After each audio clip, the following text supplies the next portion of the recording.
Loan reject हो गया और क्रेडिट कार्ड अप्रूव नहीं हो रहा। बैंक वाले सिर्फ एक ही चीज बोलते हैं, सर आपका सिविल स्कोर लो है। फिर आपके मन में एक क्वेश्चन आता है, आखिर ये सिविल स्कोर होता क्या है और इसका हमारे फाइनेंशियल बैकग्राउंड से क्या लेना देना है। तो सब कुछ आपका भाई इस वीडियो में कवर करने वाला है, बिल्कुल बेसिक लेवल से लेके चलेगा, जिसमें आपका भाई आपको बताएगा सिविल स्कोर होता क्या है, ये कैसे बनता है, और साथ ही साथ आपका भाई बताएगा कि अगर आपका सिविल स्कोर बेकार है तो कैसे आप लोग अपना सिविल स्कोर इंप्रूव कर सकते हैं क्रेडिट कार्ड के थ्रू। तो सब कुछ आपका भाई इस वीडियो में कवर करने वाला है। तो वीडियो के एंड तक आपका भाई बिल्कुल क्लियर कर देगा सारी चीजों के बारे में कि सिविल स्कोर आपके लिए क्यों बेटर होना चाहिए, क्यों सिविल स्कोर आपके फाइनेंशियली बैकग्राउंड के लिए एक इंपॉर्टेंट रोल प्ले करता है। तो सबसे पहले इस वीडियो में हम लोग कवर करेंगे कि आखिर सिविल स्कोर होता क्या है, वहीं साथ ही साथ आपका भाई बताएगा सिविल स्कोर कैलकुलेट कैसे होता है, वहीं हम लोग जानेंगे कितना सिविल स्कोर आपके लिए बेटर होने वाला है। और इस वीडियो का सबसे इंपॉर्टेंट पार्ट जो होने वाला है वो होने वाला है कि आखिर अगर आपका सिविल स्कोर लो है तो उसको कैसे आप लोग इंप्रूव कर सकते हैं, कुछ आप लोगों की जो गलतियां होती है उसको सुधार के अपना सिविल स्कोर बेटर कर सकते हैं।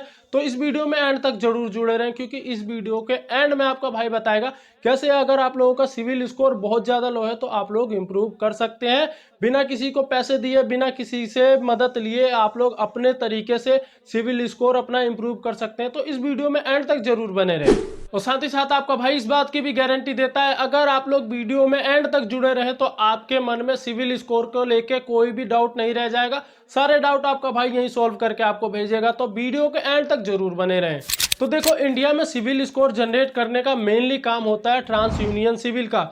ये एक क्रेडिट इंफॉर्मेशन कंपनी है जो आपके डाटाबेस पे सिविल स्कोर जनरेट करती है, और ये सिंपली आपके बैंकिंग से रिलेटेड होते हैं, यानी कि आपके लेन देन पे ये टोटली नजर रखती है। चाहे आप लोग क्रेडिट कार्ड के थ्रू अपनी लेन देन कर रहे हो, चाहे आप लोग किसी लोन के थ्रू लेन देन कर रहे हो, यानी कि अगर आप लोग अपने पैसों का लेन देन कर रहे हो बैंकिंग के जरिए तो ये टोटली आपके डाटा पे नजर रखती है, जिसके थ्रू ये सीधा ही बैंक को रिपोर्ट करती है और बैंक रिपोर्ट करता है एनबीएफसी को। उसके बाद आपका एक 3 डिजिट का सिविल स्कोर जनरेट होता है, जो कि मेनली 300 से लेके 900 के बीच में होता है। और मेनली इसका ये काम होता है कि ये आपके फाइनेंशियली बैकग्राउंड को देखता है, यानी कि आपके फाइनेंशियली बैकग्राउंड कैसा चल रहा है।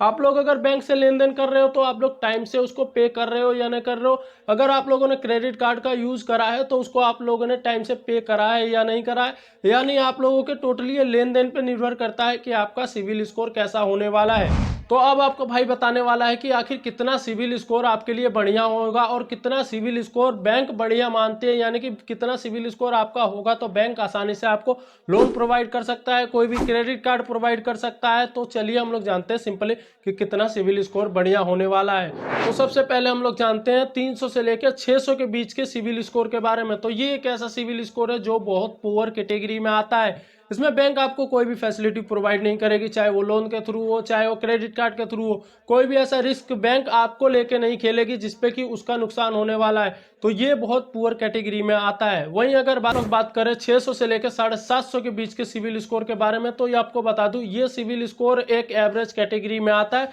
जिसमें बैंक आपको कुछ फैसिलिटी तो दे देगी पर सारी फैसिलिटी नहीं देगी। अगर बैंक आपको लोन देती है तो हाई इंटरेस्ट रेट पे देगी, ना कि लो इंटरेस्ट रेट पे। तो आप लोगों को देख के चलना है कि आप लोगों का सिविल स्कोर है कितना। अगर आप लोगों का सिविल स्कोर इस बीच में आता है तो आप लोगों को अगर क्रेडिट कार्ड बैंक ऑफर करती है तो उसको देख के यूज करना है। आप लोगों को अपना पे टाइम टू टाइम करते रहना है, यानी कि आप लोगों को जो भी अमाउंट यूज करे उसको आप लोगों को टाइम से पहले पे कर देना है, नहीं तो आपका सिविल स्कोर और बेकार हो जाएगा और आप लोग फिर एवरेज से पुअर कैटेगरी में आ जाएंगे। तो अगर बैंक आपको कोई भी ऐसी फैसिलिटी देता है, चाहे वो क्रेडिट कार्ड के थ्रू हो, चाहे वो लोन के थ्रू हो, अगर आप लोगों को मजबूरी में लेना पड़ता है तो आप लोग ये जरूर ध्यान रखें कि आप लोग उसको टाइम से चुकाएं, यानी कि टाइम से बैंक को वो रिटर्न कर रहे हैं, नहीं तो आप लोगों का सिविल स्कोर और बेकार हो सकता है। वहीं अगर हम लोग बात करें एक्सीलेंट सिविल स्कोर के बारे में, तो सिंपली आपको भाई बता दें कि 750 से लेकर 900 के बीच का जो सिविल स्कोर होता है ये एक एक्सीलेंट कैटेगरी में आता है, जिसमें बैंक आप लोगों को बढ़िया से बढ़िया फैसिलिटी देगी, साथ ही साथ जो क्रेडिट कार्ड देगी उसका अमाउंट भी ज्यादा होगा, यानी कि आप लोग ज्यादा उसका खर्च कर सकते हैं, पर उस पर आप लोगों को ये ध्यान रखना है कि उसको भी आप लोगों को टाइम से पे करना है। ये नहीं कि आप लोगों का अगर सिविल स्कोर बढ़िया है तो आप लोग क्रेडिट कार्ड उठा रहे हैं और उसको पे नहीं कर रहे हैं तो आप लोग फिर एवरेज कैटेगरी में आएंगे और फिर एवरेज से पुअर कैटेगरी में चले जाएंगे। इसलिए अगर आप लोगों का सिविल स्कोर 750 से प्लस है तो इसको आप लोगों को 750 से प्लस बनाए रखना है। अगर इन फ्यूचर आप लोगों को लोन लेने की रिक्वायरमेंट होती है तो बैंक आप लोगों को सिंपली बिल्कुल आसानी से लोन प्रोवाइड कर दे।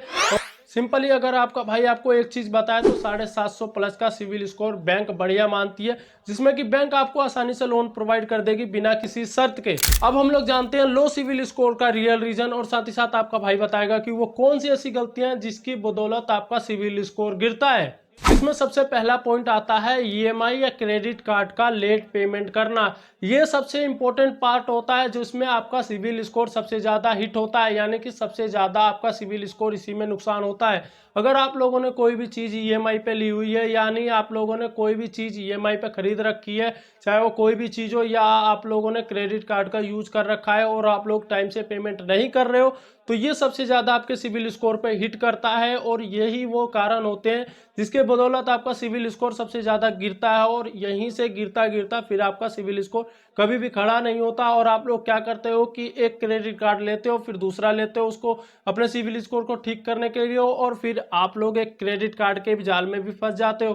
तो आप लोगों को ये गलतियां नहीं करनी। अगर आप लोगों ने कोई भी चीज ईएमआई पे ले रखी है या आप लोगों ने कोई भी क्रेडिट कार्ड का यूज कर रखा है, तो उसको टाइम से पे करो, जिसकी बदौलत आपका सिविल स्कोर बढ़िया हो सकता है, आप लोगों का सिविल स्कोर और बेटर हो सकता है। तो आप लोगों को इन चीजों पे खास करके ध्यान देना है कि आप लोगों को अपने सिविल स्कोर पे कोई भी हिट नहीं आने देना है, चाहे वो कोई किसी भी रिलेटेड हो, चाहे वो क्रेडिट कार्ड के थ्रू हो, चाहे वो ईएमआई के थ्रू हो, चाहे किसी भी थ्रू हो, आप लोगों को अपना सिविल स्कोर बचा के चलना है। वहीं अगर हम लोग अब सेकंड पॉइंट की बात करें तो सेकंड पॉइंट पे आता है लोन के लिए इंक्वायरी करवाना। अगर आप लोगों ने लोन के लिए अप्लाई करा या क्रेडिट कार्ड के लिए अप्लाई करा, तो बैंक सिंपली आपके घर पे एक इंक्वायरी ऑफिसर भेजती है, जिसमें कि वो आपकी इंक्वायरी करवाती है। अगर महीने में 1-2 इंक्वायरी चल रही है तो वो तो ठीक है। वहीं अगर आप लोगों ने महीने में 6-7 इंक्वायरी करवा दी और फिर भी आपका लोन अप्रूव नहीं हुआ, तो ये सबसे ज्यादा आप लोगों को बता दूं हिट करता है आपके सिविल स्कोर पे।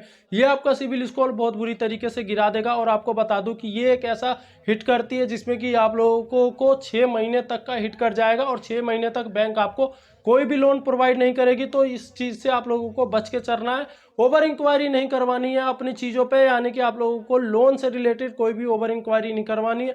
अगर 1-2 इंक्वायरी हो गई उसमें अगर आपका लोन अप्रूव नहीं हो रहा, तो उस चीज के बारे में आपको जानना है क्यों आपका लोन आखिर में अप्रूव नहीं हो रहा। तो इस चीज के बारे में आप लोगों को जानना है, ना कि आप लोगों को बार बार इंक्वायरी करवानी है। तो देखो, अगर सेकंड स्टेप के बारे में बात करें तो सिंपली आप लोगों को एक सिक्योर क्रेडिट कार्ड लेना है। अगर आप लोगों का सिविल स्कोर 600 के नीचे है, तो सिंपली आप लोगों को एक एफडी बेसिस यानी कि फिक्स डिपॉजिट के अगेंस्ट एक क्रेडिट कार्ड इशू करवा लेना है। सिंपली आप लोगों को बैंक में जाना है और अपनी एक एफडी करवानी है, जिसके बेसिस पे बैंक आपको एक क्रेडिट कार्ड यूज करने के लिए दे देगा।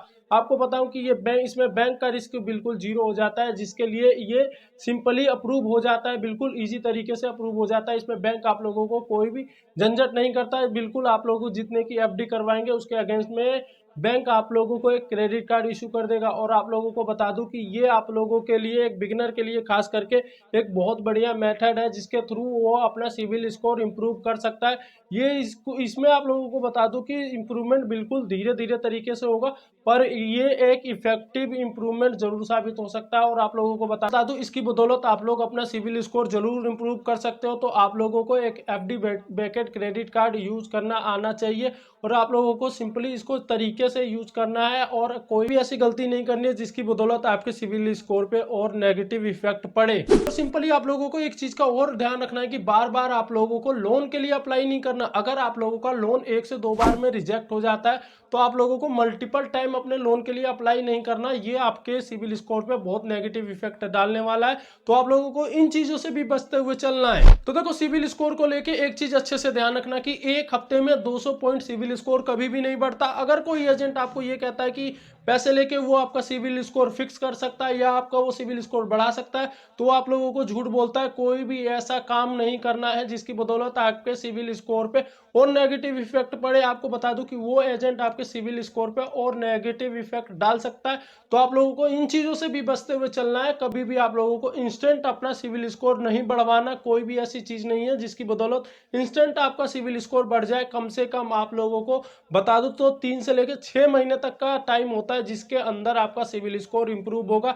तो आप लोगों को ये टाइम लेके चलना है जिसमें आप लोगों का सिविल स्कोर इंप्रूव हो सकता है। अगर आप लोगों का सिविल स्कोर बेकार है, उसके बीच में आप लोगों को कोई ऐसा काम नहीं करना जिसकी बदौलत आपके सिविल स्कोर पे और नेगेटिव इफेक्ट पड़े। देखो, अगर लास्ट चीज आपको आपका भाई बताया तो सिविल स्कोर महज एक सिविल स्कोर नहीं है, बल्कि एक आपकी फाइनेंशियली रिस्पॉन्सिबिलिटी है कि आप लोग इसको अच्छे से बनाए रखें, ताकि आप लोगों को अगर इन फ्यूचर कोई भी लोन लेने की अगर नीड पड़ी, चाहे वो कार लोन हो, चाहे वो बिजनेस लोन हो, चाहे वो होम लोन हो, किसी भी तरह की आप लोगों को लोन लेने की नीड पड़ी तो आप लोगों को बैंक आसानी से प्रोवाइड करे। इसलिए आप लोगों की ये रिस्पॉन्सिबिलिटी बनती है कि आप लोग अपना सिविल स्कोर अच्छे से बनाए रखें, कोई भी ऐसी गलती ना करे जिसपे कि आपका सिविल स्कोर पे उसका सीधा असर पड़े या सीधा जाके उसका डेंट आपके सिविल स्कोर पे पड़े। तो आप लोगों को कोई भी फाइनेंशियली ऐसी गलती नहीं करनी है, चाहे वो बैंक से रिलेटेड हो। कोई भी आप लोगों को बैंक की ऐसे शिकायत का मौका नहीं देना जिसकी बदौलत बैंक आपका सिविल स्कोर डाउन करे। अगर आप लोग ईएमआई पे कोई भी चीज आपने ली है तो उसको टाइम से पे करें। अगर आप लोग क्रेडिट कार्ड का यूज कर रहे हैं तो उसको टाइम से पे करना सीखे। कोई भी अमाउंट ड्यू ना रख के आप लोगों को फुल पेमेंट करनी है टाइम से पहले, जिसकी बदौलत आपका सिविल स्कोर और बेटर हो सकता है। तो चलिए, आज के लिए बस इतना ही। अगर आपको ये वीडियो पसंद आई हो तो वीडियो को लाइक और चैनल को सब्सक्राइब जरूर करें, और साथ ही साथ आप लोग अपने कमेंट बॉक्स में कमेंट जरूर लिखें कि आपका सिविल स्कोर कितना है। अगर आप लोगों को अपना सिविल स्कोर नहीं पता तो कैसे आप लोग अपना सिविल स्कोर जनरेट कर सकते हैं, आगे आने वाली वीडियो में आपका भाई आपको बताएगा। तो चलिए, आज के लिए बस इतना ही। उम्मीद करता हूँ आपको हमारी ये वीडियो पसंद आई होगी।